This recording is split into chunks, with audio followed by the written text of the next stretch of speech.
Most farmers work harder than anyone else, but hard work alone won't make you successful. If you want to build a profitable, thriving farm, you need to think differently. Today, we're breaking down the mindset shifts, the business strategies, and the branding secrets that separate struggling farmers from those who build real wealth.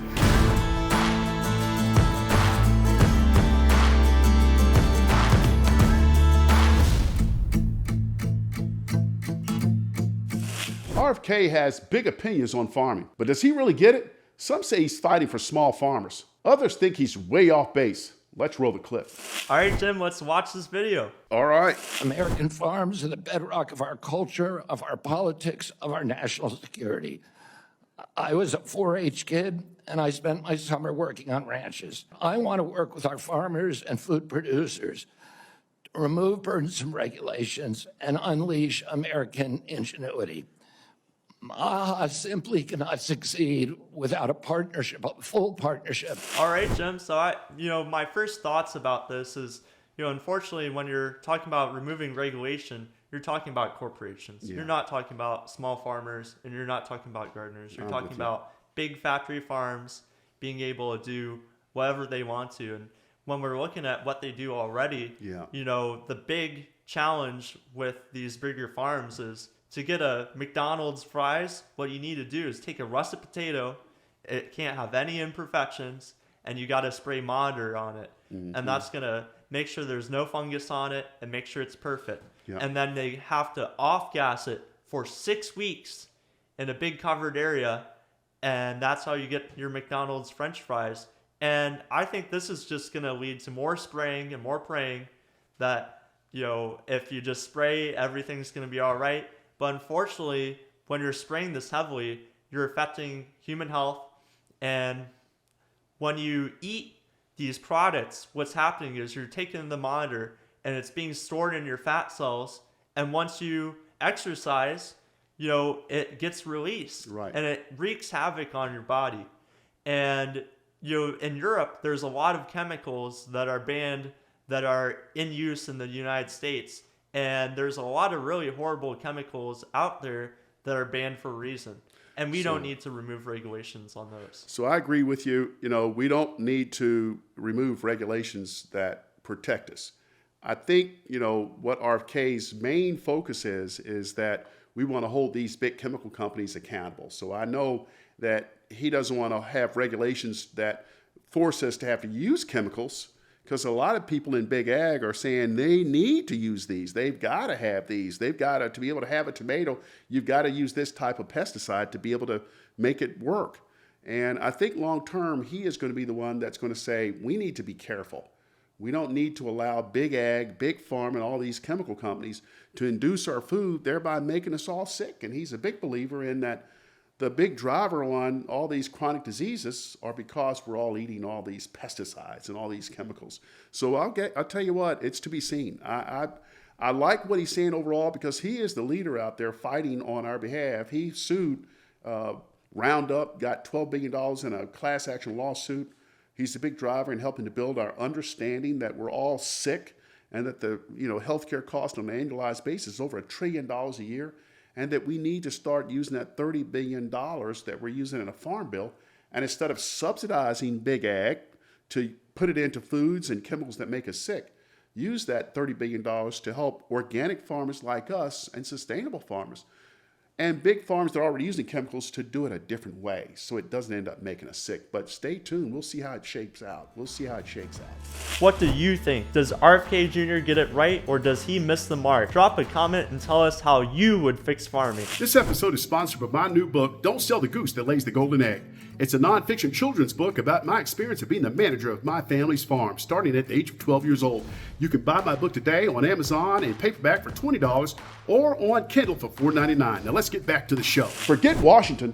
Your farm's future is in your hands. The farmers who win aren't just growing crops, they're growing businesses. Here's how to make the mindset shift that changes everything. Hey Grant, you remember a couple summers ago when Brett came out to the farm? You had just been a farm manager for about 5 or 6 months, and you couldn't wait for him to get to the farm to see this in action. Man, it was beautiful. It was the Garden of Eden. You had it rocking. And as soon as Brett showed up, you said, Brett, listen, I want to tell you how we do things. Jim thinks like a businessman. What did you really mean about that? And what kind of mindset did you think I had that's different from the average good farmer out there that you wanted to explain to Brett? Absolutely. So I think it's a difference in mindset. And, my brother had been removed from kind of farming, since he moved away from Kentucky and went to college. He had about 5 years on our organic farm. And what I was trying to say to him is, our father, he was trying to exploit us for labor, which, every farmer does. You have as many kids as you can and have them work on the farm. But I was saying, hey, when I was working, sometimes it felt like Dad would, go and take a phone call as soon as he got me started on something. And sure, it's important to talk to your customers, but he would call, some of these customers and just be talking about things other than farming. And Jim, when you're calling the customers, you're saying, hey, this is when I'm going to have this. This is how much of it we're going to have. Here's the price. So I'm talking business. And then you're done and you're back on the tractor and you're doing what needs to be done. And kind of leading by example. If you're going to be a farmer in business, this is not a hobby. You've got to be engaged with your people. Is that what you're trying to say? Yeah, it was definitely, more of a mindset of, sure, my dad wanted to be profitable, but I think it really was rooted in never charging for his labor, right? Yeah. And I keep coming back to this on the podcast because I know probably more than half of anyone who does any kind of farming, you're never, planning out to give yourself $15 an hour. So you're saying even if your kids are working on the farm, for those out there getting ready to try to start a farm, they might have 2 or 3 kids that might be 10 or 15 years old. If they're living with you, that's part of the compensation. So would it be fair to be able to say in your pricing that I'm paying them $15 to $16 an hour, and to bake that into your P&L and to treat it not as free labor because my kids are doing it, but a fully allocated P&L would take into account that I'm taking care of them, so it's probably more than $15, so it's fair to put on my P&L, so that you're kind of coming up with what your total cost is, so you can kind of come up to see, well, what is really the price? Is that what you're saying? Well, Jim, I think you should really get into what Sam and Cupcakes Coleman had for your payment. Yep. But I started off just kind of on the farm helping out Dad, and then eventually I got into my head, hey, I want to make something at least for all of this work that I'm doing. So I got $3 an hour from when I was about 7 until 11 or 12. Pretty good. And then I got $6 an hour. My father paid me 3 hots and a flop. That was 3 hot meals and a bed to sleep in, and I couldn't. He didn't pay me $3 extra on top of 3, hots and a flop. One thing that I think the mindset of farmers has got to be, if you're going to get into this, is number one, the difference between a hobby and a business is I got to start making enough money to offset my total cost. Number two, I got to be organized. I can't just, shoot from the hip. Like my father used to always say, plan of the ear. Hope is not going to make this happen. You got to have some thought process. You're an outstanding farmer and a great manager because you lay out a plan. And we're going to talk about that in some of the other upcoming episodes, but the difference between a hobby and a business, the mindset is I got to think through this. I got to figure out what is going to happen. When am I going to plant? How many seeds am I going to buy per row of different crops? When are they going to start being available for the market? And what am I going to charge? And when it will be available over these certain months to be able to get it to the market. That's a whole different mindset. It's a mindset of business versus being a hobby. It's a mindset of ownership versus, kind of renting versus just thinking in free flow. And so we want more farmers to be successful, but you've got to have the mindset of, I'm the owner of this business. I'm the CEO. I'm not going out saying, well, what do you do every day? I'm a farmer. No, you're not just a farmer. You're the president and CEO of Coleman Crest Farm. And president and CEO of Coleman Crest Farm is a lot different from saying, I'm the farmer. I farm at Coleman Crest. When you're president and CEO, I'm running a P&L. I know marketing. I know customer service. I know about leadership. I know about things that are going to motivate people. I know how to recruit. I know how to retain staff. Somebody that's doing it as a hobby is like, well, if I don't need anybody, I guess I'll do it myself. Maybe my wife and I, we can do it together. Maybe I can get my kids to do it. Well, maybe I'll start planting maybe in July. Business people, entrepreneurs in this stuff like you and I, good and well. Boom, boom. We know what's happening each day. We have priorities. We have goals, smart objectives every day, specific, measurable, attainable, relevant, time-bound. on what we're going to do because we know time is of the essence and it runs fast because on the average week, how many days a week do you actually get to work?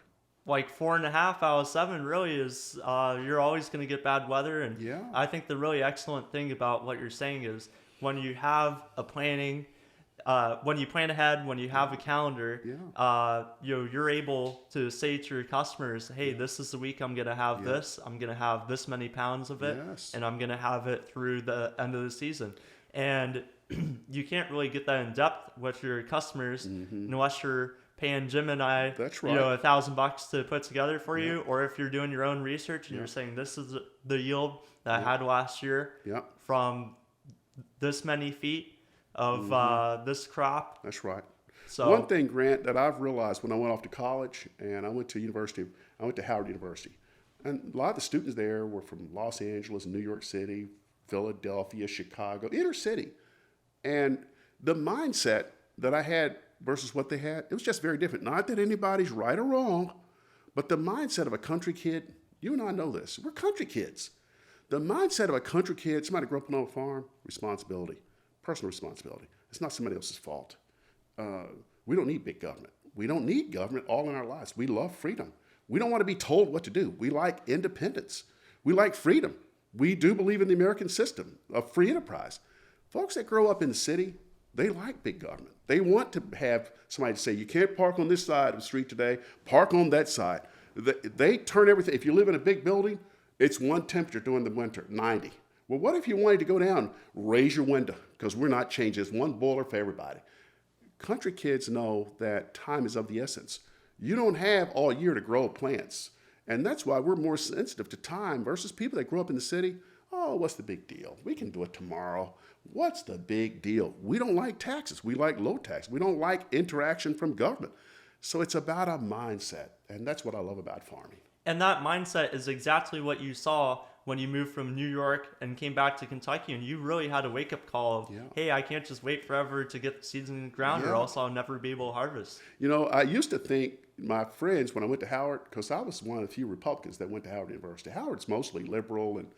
And when I came home, I realized it wasn't because I was Republican that they were Democrats. It's because I'm rural and they're urban.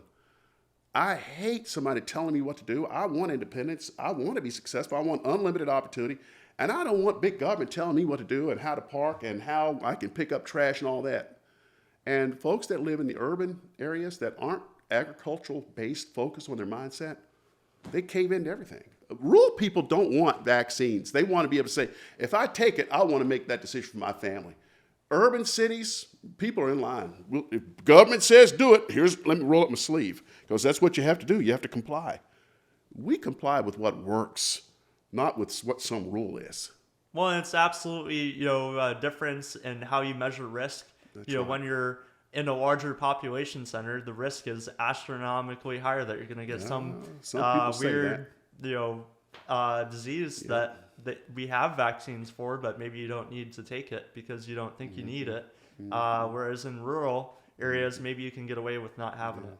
I just know if you grew up on a farm or in a family business, you have a different mindset from people that didn't have that, where they're just in a big city and government tells them what to do every day. People that grow up on a farm, and folks that are out there looking at this show and checking us out, if you're going to get into farming and you think somebody else is going to do it, you're going to blame somebody else, it's somebody else's fault, don't do it. Just work for government somewhere. But if you're ready to take control of your life, no matter if it's a rainy day or a hot day, you're willing to assume full responsibility for what's going on with your business, farming is unlimited, full of opportunity for you. Most farmers are buried in daily tasks, but real success comes when you step back and start thinking like a CEO. Here's how I go from overwhelmed grower to strategic farm leader using planning tools like calendars, seed orders, sales, and volume projections. So here's the deal. If you're serious about thinking bigger, farming smarter, and leading your farm like a CEO, visit our website, grab our resources and merchandise, and hit subscribe on YouTube or your favorite podcast app, because this really isn't about farming. It's about running a profitable, sustainable business on your terms. Let's build something real together. Farming is not just about here doing a hobby and playing around. It really is about strategic planning and getting things done and knowing when to start something and when to get it done and meeting deadlines. And I'd worked for American Express, Oscar Mayer, Pepsi. I ran economic development in Prince George's County. I was a dynamo in strategic planning every single year. And when I got back home in 2020, I was lost. My father told me what to do every day when I was 12 years old. Okay, what are we going to do today, Daddy? We're gonna paint this. We're going to do this. We're going to feed the hogs. Okay. Now I'm back, and this farm is a startup. And I didn't know when do you plant and all that. And that's why when I met you, when Eric and Gail said, you want to meet our son, and you started talking, that's why I said, Grant, you're hired. And I'd love you to tell our audience right now, what are the key things that you taught me and that you put in place to help us to better plan and to plan our work and work our plan? Well, as a farmer, you have to wear 1,000 hats. Mm-hmm. You have to be a mechanic. You have to know the intricacies of what your plants are up to, what they need. But to get anywhere, the first thing that you have to do is you have to say, when am I going to start? Yeah. And so when you're planning, you need to go into Excel and you need to say, you need to pull up the Farmer's Almanac. Mm-hmm. And it's not entirely based on scientific fact, but it's kind of shared wisdom. It's about 90% right, isn't it? I'd say so. I don't think I've ever had a crop failure because I put it out too early or anything. But it has it for each growing zone. Yeah. All the way from Texas to Canada. Yeah. There's 7 or 8 different growing zones in North America. So the Almanac tells you what does it tell you? If somebody's new getting into farming out there listening to us, what is the power behind the Farmer's Almanac? That's kind of like your Bible. What does it tell you? The power of it is saying that, hey, if you're living in San Antonio, Texas, you might be able to put out something in February. Mm-hmm. And if you're in Calgary, Canada, you might not be able to put out anything until the end of May. Because that's the weather conditions and how cold things are in the different parts of the planet. Absolutely. And on the news all the time, we're saying, 90 million Americans are affected by a polar vortex. That's already taken into account. You're not going to have big movements like that all the way on May 10th. And that's kind of what it's picking up on. So the foundation of planning, according to your guide with the Farmer's Almanac, is it starts off with saying the time frame that you've got to do stuff. So it starts off when is the soonest that I can plant without the frost freezing the seed, and then I've wasted $2,000 in seed, as well as how much time you've got to be able to get the harvest done. So it kind of, from the start, it gives you the time frame of action. Is that what you're saying? Yeah, and the very first thing you have to ask is, am I growing indoors? Am I growing outdoors? Mm-hmm. Am I growing into a bed of plastic mulch? Am I growing into a raised bed? Yeah. Am I just doing it by the acre? Uh-huh. And so once you figure out, you say, hey, I'm growing outdoors. I'm growing in plastic mulch. Then you say, hey, my growing season is from May 10th until the end of October in Lexington, Kentucky. Yeah. And it's probably a little bit longer if you go 100 miles south, and it's a little bit shorter if you go 100 miles north. So then we get our seeds. I saw you got our plan, because Grant, I didn't know how to even put a seed order together. You remember you and I were sitting with Eric over at First Watch, and I said, Grant, look, I got to get this seed order in, but I don't even know what to order. And you sit there with that napkin and wrote it by hand with the Johnny's Guide. What were you doing? How did you come up with those calculations so fast? I mean, I knew you were smart when I met you, but when you did that, I said, this guy's a genius. What did you do to come up with I had to get on the phone. Okay, I need 16 packets of okra. I need 10 packets of green beans. But I didn't know how you came up with how did you do that? Yeah, so kind of from my experience, I said, hey, I'm going to have to start plowing in the middle of March. I'm going to put in my plastic mulch March 18th. Mm-hmm. And that's going to take me about a week. And then there's some crops that are cold hardy. Maybe I can put in broccoli and collards in April, and then I'll have to wait for okra. And do that because that at least gets me some cash flow going earlier. Yes, yeah, and I was thinking like a business person. How do I generate cash flow sooner rather than later? Is that right? Yeah, and on all of these seed packets and on the websites, they have the growing days. Mm-hmm. So it might say something takes 60 days to grow. So then you say, hey, I'm going to plant on May 1st or May 10th. Mm-hmm. And then 60 days later is July 1st, July 10th. And then I can go to my customer and I can say I'm going to have 50 pounds of this. That's right. Of okra ready July 1st. I'm going to have 50 pounds of zucchini ready Yeah. July 10th. Now, one thing that you did that was a game changer also is not only coming up with that calendar, but you flipped that thing up to knowing down to the weeks of what would be available in pounds, as well as we put the price on it. So that kind of helped me to understand and to explain to our customers, here's how much money you need to have available because this is what we're going to have available that week. Tell us about that. Yeah, and so you're really going to have to sell your produce to your customers before the season starts. Yeah. You're ordering seeds in November and December, Yeah. and you need to know by the end of October, what do my customers want? What Yeah. varieties do they want? What am I going to grow for them? How much do they want? Now, see, and then, that alone is a different mindset versus I'm just going to grow and then we'll wait and see if y'all need anything? Y'all need anything? Then they have to throw half of it away. Yep. Versus what you're talking about is pre-planning and going to the customers before we even plant to say, here's what we've got available. How much of it do you want? Is that what you're saying? Yeah, so let me give a kind of timeline in order. Okay. The whole month of October, you're going back and forth with your 5 customers, Yep. and you're saying, this is how much you want every week. And then you say, hey, I'm going to need 50 feet of a 3-foot wide bed in order to give you that much every week from May to October. Yeah. And then you say, so how many seeds do I need for 50 feet of this crop? Yep. And then you say, hey, how dense am I planting this crop? If it's okra, if you're kind of doing a liberal estimate, which is why I did the 2 years with Yep. you, I'm saying, hey, I'm going to do 16 seeds per feet. And this you is even really put dense. 2 seeds in every hole, so that has an impact on the total number of seeds. You're not going to want to have to go back and reseed. Yep. And if 2 come up, there's a drip line, there's soil, there's enough nutrients. And But you if can one put doesn't in come up, chicken then it's a meal. missed opportunity. Yeah, it's missed opportunities, and you're spending extra labor to go back on yourself. And so you can do 8 seeds per foot, you can do 16 seeds per foot. And what was really funny is when I was speaking with Maggie, your new farm manager, she was saying, I planted them 12 inches apart. That made me scared. Because And- what was going on, Grant? You had me on the high density. She said make it sparse, and she was getting a higher yield is what she was saying. So it's real estate. Are you going to spend your 36 inches by 120 feet? Are you going to spend your 360 feet of plastic? Are you going to have 120 plants, or are you going to have 1,600 plants? What And that's way the do you difference. like? Really, what way do you like? You got to find a balance, and you got to use the scientific method, and you got to try a few different ways and see what is best for your crops. So Yeah. one thing I like, Grant, is how that helped us to plan labor. Because we don't have the money to have people standing around drinking L8s. I don't need yard birds sitting around. You got anything to do? No, we ain't got nothing to do. And I'm paying them $18 an hour. That's crazy.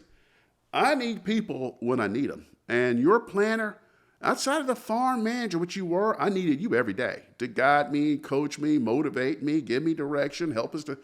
But we don't need labor if we don't need it. Is that right? Tell me about that. Absolutely. So I was telling you, hey, we're going to need a lot of labor from the last week of April until probably the second week of May, because that's when the planting season is. Yep. But then we don't really need them again until July 1st, June 23rd. Last week of June. That's kind of when we start getting harvest. And then we need a couple people all the way through the harvest season until the end of October. So what that did is that helped me when I went to the market to try to recruit people. I had to tell them because I don't want them to think you're going to be working every single day from May 1st till September 30th. It's seasonal. It goes as we grow, and we want to get you involved in the farming process because you have an interest long term. But I needed to set that expectation. But I'll tell you right now, without your calendar and without knowing when we're going to need help, I would have been overcommitted myself, and that would have drove up my cost where I'd have people, okay, let's make it work today. You can't. It'll drive you broke. And I think that led to why our farm is so profitable. Absolutely, Jim. And when you're planning ahead, you're saving on labor, you're saving on seed costs, and you're not having overproduction for your customers. What you want as a customer, of course, what you want is for a customer to say, I'll buy everything. Yeah. But for a customer to commit like that, you have to have a really detailed plan and give it to them months ahead of time. But you helped me with a major wholesaler that we went into 2 years ago with your planner. They were so impressed. And it gave them hope and confidence that we knew what we were talking about because of your planner.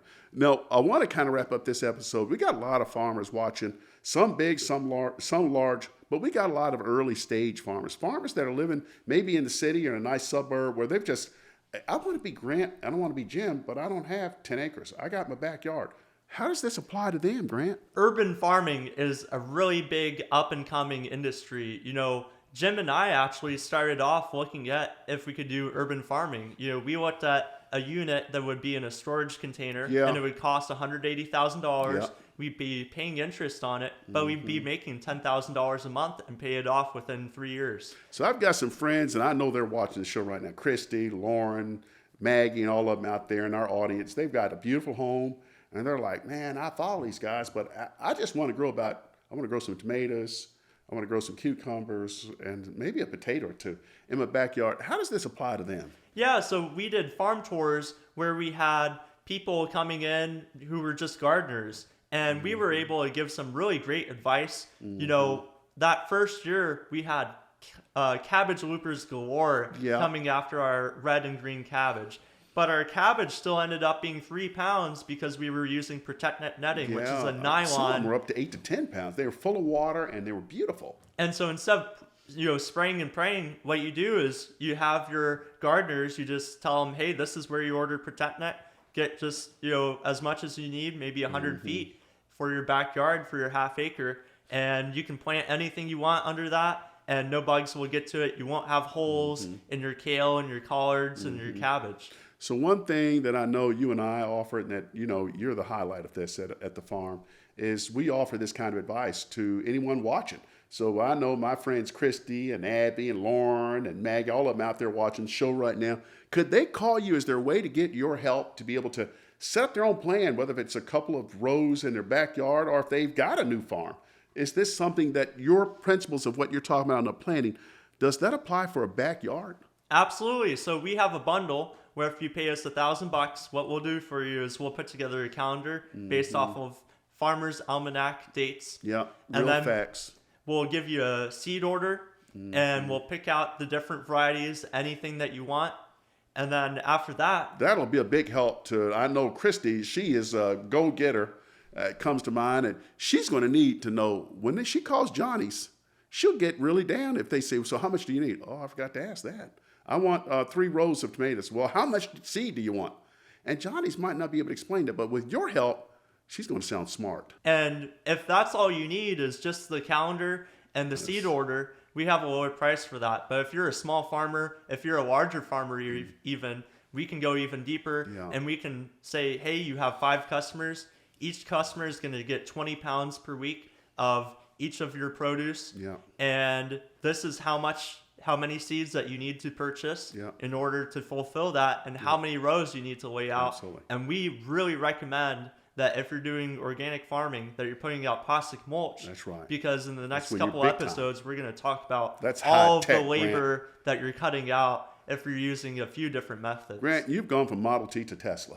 And that's why I love you, and I'm glad to have you as our farm manager. Every week, we're going to break down what it really takes to scale your farm, increase your profits, and build something that will really last. But if you want to check it out even further, check us out at ColemanPestFarm.com, where you'll find books, resources, and merchandise designed for entrepreneurs just like you. So here's the deal. If you're serious about thinking bigger, farming smarter, and leading your farm like a CEO, visit our website, grab our resources and merchandise, and hit subscribe on YouTube or your favorite podcast app, because this really isn't about farming. It's about running a profitable, sustainable business on your terms. Let's build something real together. Farmers who sell the best product don't always win. Farmers who sell the best story do. Let's talk about how branding makes or breaks your business. Jim, how is your brand going to stand apart from other brands? Grant, it's all about the story. We got to have an understanding out here for whether if you're doing it in your backyard or if you've got 1,000 acres. And we got to think about, so what? The customers don't want to hear, I've got tomatoes on sale. My tomatoes are red. My tomatoes are good. What customers want, and this is not only true in agriculture, but I've done this in selling meats at Oscar Mayer, Pepsi, credit at American Express, even when I ran economic development in Westchester County, New York, and Prince George's County, Maryland. It's the story, and that tells the why, and it resonates with people. So when I meet with customers, especially big buyers for the first time, well, who are you? And I get right into it. I'm the great grandson of a slave. And it makes them like, what? How can that be? And I told them, my great grandfather, first of all, we're from Nigeria. I'm 48% Nigerian. And the Dorson family purchased them in Spotsylvania, Virginia. And they had a daughter named Mary that moved them all. She came to this beautiful bustling town called Lexington. And their last names were, before they were Colemans, they were Dorsons because her parents were named Dorson. But when she got married to a man named Coleman in Lexington, that's when our names changed because we were considered property. And my great-grandfather was born in 1845 into slavery, and he wanted out. He wanted freedom, so he joined the 5th Colored Regiment troops of the Union Army, and he got his freedom by doing that. He was not going to sit there and take it. So he joined. They defeated the Confederates. He fought in major battles. And when he came back home in 1865, he married his bride, Lucy. And Booker T. Washington created the Union Benevolent Society and got $1,200 to buy the land that he had tilled as a slave. And I'm a 4th-generation owner. And when I tell that story, that becomes the why. People are like, you know what? That's honesty. That's integrity. That's authentic. That's the American dream. I want to be a part of that. And it makes them like, I want to buy from a farmer like that. I can count on that produce is going to be good, wholesome. He believes in his legacy and his heritage. He's holding on to a family farm. And it creates the emotional connection, not to tomatoes, but to Jim Coleman and Coleman Crest Farm. So no matter what we do, whether it's agritourism, trying to find somebody to work for us, find a new manager, expanding our resources, having to get credit to do certain things, our brand in the market is strong because we have a good story. And so I'm encouraging everybody, whether if you're small time out there in your backyard and you're going down to the local farmer's market, I got tomatoes. I want Christie and my friends Ab and all of them, when they go down to the farmer's market and they're proud of their big thing of tomatoes, and say, I grew this at my backyard. I live at 2252 Water Street in Miami, Florida. And I start off small, and my grandmother taught me, and I listened to the podcast show of the Jim Coleman Show, and I want a big farm one day, but this is what I have right now, and it's the best, and I'm proud of it. People are going to say, you know what? I got to help that little girl. She's a go-getter. She's trying. And I like her story. I like her spunk. And I'm going to buy and hope, I'm going to help her to get a big farm one day by buying her fresh tomatoes because she's trying. That's what it's all about, is tapping into the emotion of the customer. And when you do that, you've got them. And you can charge a lot of money when you're doing that. I want Christie's of the world to be charging $6. When everybody across the farmer's market is saying $3, everybody's going to her. We got to help Christie because she's trying to get a new farm, so we got to pay her $6. I can't use all my money to buy from her but I got to help her because she's trying, and I believe in her. And that's Jim, what this is about. You build your personal brand, but you don't just stop there. Yeah. You got to buy heirloom tomatoes. Yeah. Because each and every one has a story. My father would go to this guy's basement. He was a University of Kentucky professor. He retired, and he spent his life after that, his retired years, preserving 100 different heirloom tomato varieties. It goes right in with the history, doesn't it? And there's a story for every tomato. That's right. And people love seeing tomatoes that aren't just round.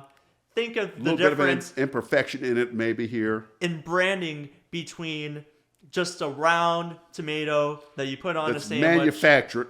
It's just edited with CRISPR. It's GMO. Think of the branding difference that you can do between product A and an heirloom tomato. It's orange, it's red, it's Looks yellow. like an antique. It's called Mrs. Stripey.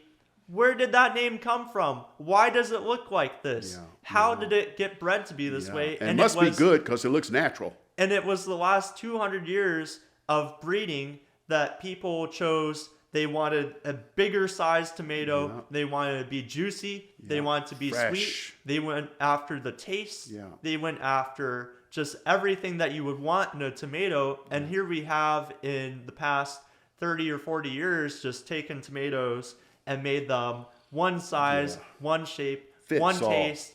It's styrofoam. It's not that very good for you. It's not nutrient dense. So if you're saying, what you're saying, Grant, is you mix in that story along with, and Johnny's our partner that we buy seeds from, they can get you all these specialty kind of tomatoes. So you don't want to just buy regular slicers.